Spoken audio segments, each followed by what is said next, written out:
ಕರ್ನಾಟಕದ ತುಮಕೂರು ಜಿಲ್ಲೆಯ ಶಾಂತ ಪ್ರದೇಶದಲ್ಲಿ ನಿಧಾನವಾಗಿ ಉಸಿರಾಡುತ್ತಾ ನಿಂತಿರುವ ಒಂದು ಗ್ರಾಮ, ಅದೇ ಬೆಳ್ಳಾವಿ. ಬೆಳ್ಳಾವಿ ಎಂಬ ಹೆಸರಲ್ಲೇ ಒಂದು ಸರಳತೆ ಇದೆ.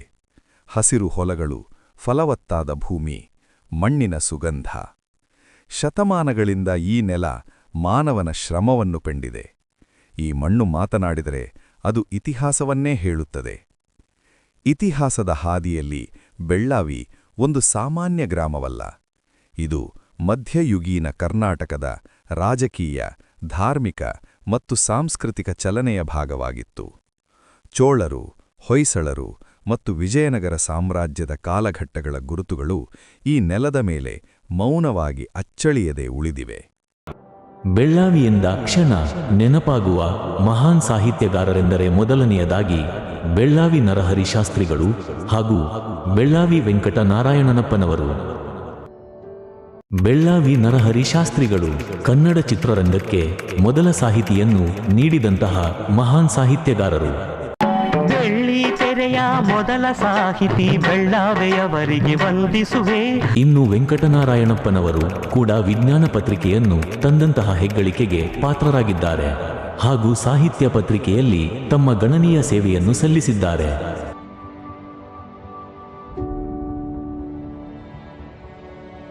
ಸುಮಾರು ಸಾವಿರಾರು ವರ್ಷಗಳ ಹಿಂದೆ ಬೆಳ್ಳಾವಿಗೆ ಅಡಿಪಾಯ ಹಾಕುವಂತ ಸಮಯದಲ್ಲಿ ಅಥವಾ ದೇವಾಲಯವನ್ನು ನಿರ್ಮಾಣ ಮಾಡುವಂತಹ ಸಮಯದಲ್ಲಿ ಮಣ್ಣಿನಿಂದ ಒಂದು ಬಿಳಿ ಆಮೆಯು ಪ್ರತ್ಯಕ್ಷವಾಗುತ್ತದೆ.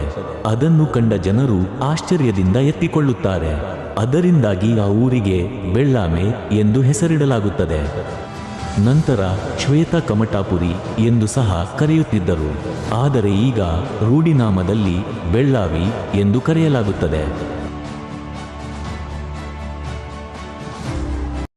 ಕಾಲದ ಹರಿವನ್ನೇ ಮೀರಿಸಿ ನಿಂತಿರುವ ಪವಿತ್ರ ಸ್ಥಳವೇ ಶ್ರೀ ಬೆಳ್ಳಾವಿ ಸೋಮೇಶ್ವರ ಸ್ವಾಮಿ ದೇವಾಲಯ.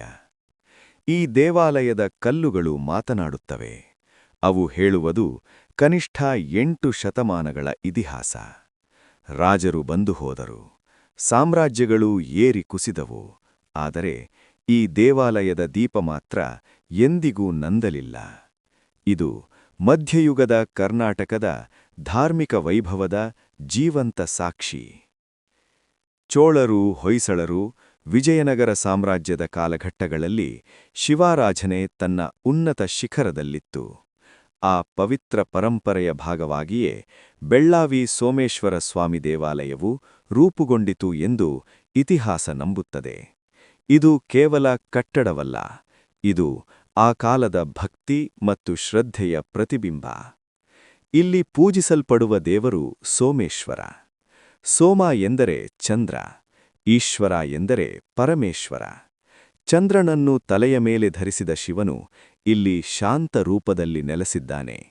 ಭಕ್ತರ ನಂಬಿಕೆಯಂತೆ ಸೋಮೇಶ್ವರನ ದರ್ಶನದಿಂದ ಮನಃಶಾಂತಿ ದೊರೆಯುತ್ತದೆ, ಸಂಕಟಗಳು ದೂರವಾಗುತ್ತವೆ, ಜೀವನಕ್ಕೆ ಹೊಸ ದಾರಿ ಸಿಗುತ್ತದೆ.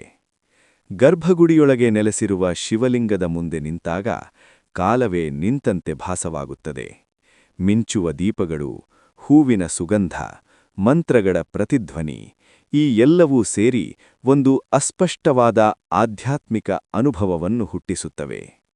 ದೇವಾಲಯದ ಕಲ್ಲಿನ ಕಂಬಗಳು ಮತ್ತು ಶಿಲ್ಪಗಳು ದ್ರಾವಿಡ ವಾಸ್ತುಶಿಲ್ಪದ ಅದ್ಭುತತೆಯನ್ನು ಹೇಳುತ್ತವೆ. ಅವುಗಳಲ್ಲಿ ಶತಮಾನಗಳ ಶ್ರಮ, ಶಿಲ್ಪಿಗಳ ತಪಸ್ಸು ಮತ್ತು ದೇವರ ಮೇಲಿನ ಭಕ್ತಿ ಅಡಗಿದೆ. ಸ್ನೇಹಿತರೆ, ಸೋಮೇಶ್ವರ ದೇವಾಲಯವನ್ನು ದಕ್ಷಿಣ ಕಾಶಿ ಎಂದು ಕರೆಯಲಾಗುತ್ತದೆ. ಇಲ್ಲಿನ ಶಿವಲಿಂಗವು ಬಹಳ ಪ್ರಾಚೀನ ಮತ್ತು ಪವಿತ್ರವಾಗಿದೆ. ಹಳೆಯ ಕಾಲದಲ್ಲಿ ಸಾವಿರಾರು ವರ್ಷಗಳ ಹಿಂದೆ ಬೆಳ್ಳಾವಿ ಬಹಳ ದೊಡ್ಡ ವಾಣಿಜ್ಯ ಕೇಂದ್ರ ಆಗಿತ್ತು. ಅನೇಕ ಗ್ರಾಮಗಳಿಂದ ವ್ಯಾಪಾರಿಗಳು ಇಲ್ಲಿ ಬಂದು ವ್ಯಾಪಾರ ಮಾಡಿ, ಊಟ ಮಾಡಿ, ವಿಶ್ರಾಂತಿ ಪಡೆದು ಮತ್ತೆ ತಮ್ಮ ಹಳ್ಳಿಗಳಿಗೆ ಹೋಗುತ್ತಿದ್ದರು. ಬೆಳ್ಳಾವಿಯಲ್ಲಿ ರಾತ್ರಿ ಬಿಡಾರ ಹಾಕುತ್ತಿದ್ದರು. ಬೆಳಿಗ್ಗೆ ತಮ್ಮ ಊರಿಗೆ ಹೊರಡುವ ಮೊದಲು ಇಲ್ಲಿ ಊಟ ಮಾಡುವುದು ಅವರ ಅಭ್ಯಾಸವಾಗಿತ್ತು.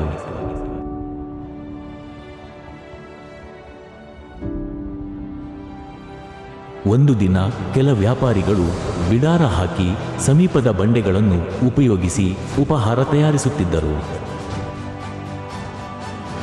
ಅಷ್ಟರಲ್ಲಿ ಒಂದು ಅದ್ಭುತ ಸಂಭವಿಸಿತು. ಆ ಬಂಡೆ ಆಕಸ್ಮಿಕವಾಗಿ ಸಿಡಿದು 5 ಭಾಗಗಳಾಯಿತು. ಆ ಬಂಡೆಗಳೇ 5 ಶಕ್ತಿಗಳಾಗಿ ರೂಪಾಂತರಗೊಂಡವು. ಉದ್ಭವ ಮೂರ್ತಿಯೇ ಶ್ರೀ ಸೋಮೇಶ್ವರ ಸ್ವಾಮಿ. ಈ ದೈವಿಕ ಘಟನೆ ಕಂಡ ವ್ಯಾಪಾರಿಗಳು, ಗ್ರಾಮದ ಜನರು ಸೇರಿ ಇಲ್ಲಿ ದೇವಾಲಯವನ್ನು ಕಟ್ಟಿದರು. ಅದರಿಂದ ಬೆಳ್ಳಾವಿಯ ಸೋಮೇಶ್ವರ ದೇವಾಲಯವು ಪ್ರಸಿದ್ಧಿ ಪಡೆಯಿತು. ಇಂದಿನ ದಿನವೂ ಸಾವಿರಾರು ಭಕ್ತರು ಇಲ್ಲಿಗೆ ಬಂದು ದರ್ಶನ ಮಾಡುತ್ತಾರೆ. ಅವರ ನಂಬಿಕೆಯ ಪ್ರಕಾರ ಇಲ್ಲಿ ಪೂಜೆ ಮಾಡಿದರೆ ಕಾಶಿ ಯಾತ್ರೆಯ ಫಲ ದೊರೆಯುತ್ತದೆ. ಇಂದು ನಾವು ಬೆಳ್ಳಾವಿಯ ಸೋಮೇಶ್ವರ ದೇವಾಲಯದ ಅಚ್ಚರಿ ಭರಿತ ವಿಶೇಷತೆಗಳನ್ನು ನೋಡೋಣ. ಈ ದೇವಾಲಯವು ತ್ರಿಶಕ್ತಿ ಹೊಂದಿರುವ ದೇವಾಲಯವೆಂದು ಪ್ರಸಿದ್ಧ. ಇಲ್ಲಿ 3 ದೇವತೆಗಳು ದೈವತ್ವ ಹೊಂದಿವೆ. 1 ಜಗದಂಬ ದೇವಿ, 2ನೇ ದೇವಿ ಪಾರ್ವತಂಬ, ಇನ್ನು 3ನೇ ದೇವಿ ಸ್ವರ್ಣಾಂಬ. ದೇವಾಲಯದಲ್ಲಿ 2 ದ್ವಾರಗಳು, ಒಂದು ಪೂರ್ವ ದಿಕ್ಕಿಗೆ ಮತ್ತೊಂದು ಉತ್ತರ ದಿಕ್ಕಿಗೆ. ಈ 2 ದಿಕ್ಕುಗಳಲ್ಲಿ ಸಹ ಜಯ ವಿಜಯ ಮೂರ್ತಿಗಳಿವೆ. ದೇವಸ್ಥಾನದಲ್ಲಿ ನಾವು 3 ನಂದಿಗಳನ್ನು ಕಾಣಬಹುದು. ಒಂದು ದ್ವಾರ ಬಾಗಿಲಲ್ಲಿ ಇರುವಂತಹ ನಂದಿ, ಇನ್ನೊಂದು ಇಚ್ಛಾಶಕ್ತಿಯ ನಂದಿ ಮತ್ತು ಮಗದೊಂದು ಗರ್ಭಗುಡಿಯಲ್ಲಿ ಇರುವಂತಹ ನಂದಿ. ಇನ್ನೊಂದು ಇಲ್ಲಿನ ವಿಶೇಷತೆ ಏನು ಎಂದರೆ, ಗರ್ಭಗುಡಿಯಲ್ಲಿರುವಂತಹ ನಂದಿಯು ಸೋಮೇಶ್ವರ ಸ್ವಾಮಿಯ ಸಂಚಾರಕ್ಕೆ ಹೋಗುತ್ತದೆ ಎಂದು ಪಕ್ಕಕ್ಕೆ ಸರಿದಿರುತ್ತದೆ. ಇದು ಕೇವಲ ಈ ದೇವಸ್ಥಾನದಲ್ಲಿ ಮಾತ್ರ ಕಾಣಬಹುದು. ಇನ್ನು ಇಚ್ಛಾಶಕ್ತಿ ನಂದಿ ದೇವಸ್ಥಾನದಲ್ಲಿದ್ದು, ನಾವು ಏನಾದರೂ ಕೆಲಸ ಆಗಬೇಕು ಅಂದರೆ ಉದ್ಯೋಗದಲ್ಲಿ ಆಗಿರಬಹುದು, ವಿದ್ಯಾಭ್ಯಾಸದಲ್ಲಾಗಿರಬಹುದು, ಯಾವುದಾದರೂ ಕಷ್ಟ ಪರಿಹಾರದಕ್ಕಾಗಿರಬಹುದು, ಅದನ್ನು ಕೈಯಲ್ಲಿ ಇಟ್ಟುಕೊಂಡು ಎತ್ತಿದರೆ ಅದು ಹೂವಿನ ಹಾಗೆ ಮೇಲೆ ಬಂದರೆ ಆ ಕೆಲಸ ನೆರವೇರುತ್ತದೆ ಎಂದು. ಅದೇ ಏನಾದರೂ ಭಾರವಾಗಿ ಮೇಲೆ ಬಂದರೆ ಅದು ಆ ಕೆಲಸವು ಆಗುವುದಿಲ್ಲ ಎಂದು. ಈ ವಿಶೇಷತೆಯು ಕೇವಲ ಸೋಮೇಶ್ವರ ದೇವಸ್ಥಾನದಲ್ಲಿ ಮಾತ್ರ ನಾವು ಕಾಣಬಹುದು. ದೇವಾಲಯದಲ್ಲಿ ಅನೇಕ ದೇವತೆಗಳ ಪ್ರತಿಷ್ಠಾಪನೆ ಇದೆ. ವಿಘ್ನೇಶ್ವರ, ಅಯ್ಯಪ್ಪ ಸ್ವಾಮಿ, ಕುಮಾರಸ್ವಾಮಿ, ವೀರಭದ್ರ ಸ್ವಾಮಿ, ಕಾಲಭೈರವೇಶ್ವರ ಸ್ವಾಮಿ, ಬಾಲಕೃಷ್ಣ, ಶ್ರೀರಾಮ ಮಂದಿರದ ಮೂರ್ತಿಗಳು. ಮತ್ತೊಂದು ವಿಶೇಷತೆ ಏನೆಂದರೆ, ದೇವಾಲಯದ ಉತ್ತರ ಭಾಗದ ದಿಕ್ಕಿನಲ್ಲಿ ಚೌಡೇಶ್ವರಿ ಸ್ವಾಮಿ ದೇವರಿಗೆ ಕಿವಿ ಕೇಳಿಸುವುದಿಲ್ಲ ಎಂಬ ನಂಬಿಕೆ. ಹೀಗಾಗಿ ಭಕ್ತರು ತಮ್ಮ ಮನಸ್ಸಿನಲ್ಲಿ ಏನಾದರೂ ಹರಕೆ ಅಥವಾ ಸಮಸ್ಯೆ ಇಟ್ಟಿದ್ದರೆ ಮೊದಲಿಗೆ ಸೋಮೇಶ್ವರ ಸ್ವಾಮಿಗೆ ಪೂಜೆ ಸಲ್ಲಿಸುತ್ತಾರೆ. ನಂತರ ಚೌಡೇಶ್ವರಿ ಸ್ವಾಮಿಯ ಬಾಗಿಲು ಬಡಿದು ಅವರಿಗೆ ಹರಕೆಯನ್ನು ಸಲ್ಲಿಸುತ್ತಾರೆ. ನಂಬಿಕೆ ಪ್ರಕಾರ ಸೋಮೇಶ್ವರ ಸ್ವಾಮಿಯೇ ಹರಕೆಯನ್ನು ಪೂರ್ಣ ಮಾಡುತ್ತಾನೆ. ಈ ವಿಶಿಷ್ಟ ನಂಬಿಕೆ ಕೇವಲ ಸೋಮೇಶ್ವರ ದೇವಾಲಯದಲ್ಲಿ ಮಾತ್ರ ಕಾಣಬಹುದು. ಚೋಳರು, ಹೊಯ್ಸಳರು, ವಿಜಯನಗರ ಸಾಮ್ರಾಜ್ಯದ ಕಾಲಘಟ್ಟಗಳಲ್ಲಿ ಶಿವಾರಾಧನೆ ತನ್ನ ಉನ್ನತ ಶಿಖರದಲ್ಲಿತ್ತು. ಆ ಪವಿತ್ರ ಪರಂಪರೆಯ ಭಾಗವಾಗಿಯೇ ಬೆಳ್ಳಾವಿ ಸೋಮೇಶ್ವರ ಸ್ವಾಮಿ ದೇವಾಲಯವು ರೂಪುಗೊಂಡಿತು ಎಂದು ಇತಿಹಾಸ ನಂಬುತ್ತದೆ. ಇದು ಕೇವಲ ಕಟ್ಟಡವಲ್ಲ, ಇದು ಆ ಕಾಲದ ಭಕ್ತಿ ಮತ್ತು ಶ್ರದ್ಧೆಯ ಪ್ರತಿಬಿಂಬ. ಇಲ್ಲಿ ಪೂಜಿಸಲ್ಪಡುವ ದೇವರು ಸೋಮೇಶ್ವರ. ಸೋಮ ಎಂದರೆ ಚಂದ್ರ, ಈಶ್ವರ ಎಂದರೆ ಪರಮೇಶ್ವರ. ಚಂದ್ರನನ್ನು ತಲೆಯ ಮೇಲೆ ಧರಿಸಿದ ಶಿವನು ಇಲ್ಲಿ ಶಾಂತ ರೂಪದಲ್ಲಿ ನೆಲೆಸಿದ್ದಾನೆ. ಭಕ್ತರ ನಂಬಿಕೆಯಂತೆ ಸೋಮೇಶ್ವರನ ದರ್ಶನದಿಂದ ಮನಃಶಾಂತಿ ದೊರೆಯುತ್ತದೆ, ಸಂಕಟಗಳು ದೂರವಾಗುತ್ತವೆ, ಜೀವನಕ್ಕೆ ಹೊಸ ದಾರಿ ಸಿಗುತ್ತದೆ. ಗರ್ಭಗುಡಿಯೊಳಗೆ ನೆಲೆಸಿರುವ ಶಿವಲಿಂಗದ ಮುಂದೆ ನಿಂತಾಗ ಕಾಲವೇ ನಿಂತಂತೆ ಭಾಸವಾಗುತ್ತದೆ. ಮಿಂಚುವ ದೀಪಗಳು, ಹೂವಿನ ಸುಗಂಧ, ಮಂತ್ರಗಳ ಪ್ರತಿಧ್ವನಿ, ಈ ಎಲ್ಲವೂ ಸೇರಿ ಒಂದು ಅಸ್ಪಷ್ಟವಾದ ಆಧ್ಯಾತ್ಮಿಕ ಅನುಭವವನ್ನು ಹುಟ್ಟಿಸುತ್ತವೆ. ದೇವಾಲಯದ ಕಲ್ಲಿನ ಕಂಬಗಳು ಮತ್ತು ಶಿಲ್ಪಗಳು ದ್ರಾವಿಡ ವಾಸ್ತುಶಿಲ್ಪದ ಅದ್ಭುತತೆಯನ್ನು ಹೇಳುತ್ತವೆ. ಅವುಗಳಲ್ಲಿ ಶತಮಾನಗಳ ಶ್ರಮ, ಶಿಲ್ಪಿಗಳ ತಪಸ್ಸು ಮತ್ತು ದೇವರ ಮೇಲಿನ ಭಕ್ತಿ ಅಡಗಿದೆ. ಪ್ರತಿಯೊಂದು ಕಲ್ಲು ಒಂದು ಕಥೆ. ಮಹಾಶಿವರಾತ್ರಿ ಬಂದಾಗ ಈ ದೇವಾಲಯ ಜೀವಂತವಾಗುತ್ತದೆ. ದೀಪಗಳ ಬೆಳಕು, ಭಕ್ತರ ಹರಿವು, ಅಭಿಷೇಕದ ಜಲಧಾರೆ. ಆ ದಿನ ಸೋಮೇಶ್ವರ ಸ್ವಾಮಿ ಸಾವಿರಾರು ಹೃದಯಗಳಲ್ಲಿ ನೆಲೆಸುತ್ತಾನೆ. ಇದು ಕೇವಲ ಹಬ್ಬವಲ್ಲ, ಇದು ಶ್ರದ್ಧೆಯ ಮಹೋತ್ಸವ.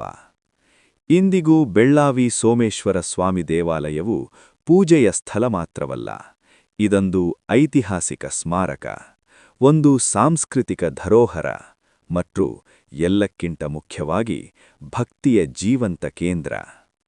ಕಾಲ ಬದಲಾಗಬಹುದು, ಲೋಕ ಬದಲಾಗಬಹುದು, ಆದರೆ ಬೆಳ್ಳಾವಿಯ ಈ ಪವಿತ್ರ ಸ್ಥಳದಲ್ಲಿ ಸೋಮೇಶ್ವರ ಸ್ವಾಮಿ ಎಂದಿಗೂ ಹಾಗೇ ಇರುತ್ತಾನೆ, ಶಾಂತವಾಗಿ, ಶಕ್ತಿಯಾಗಿ, ಶಾಶ್ವತವಾಗಿ.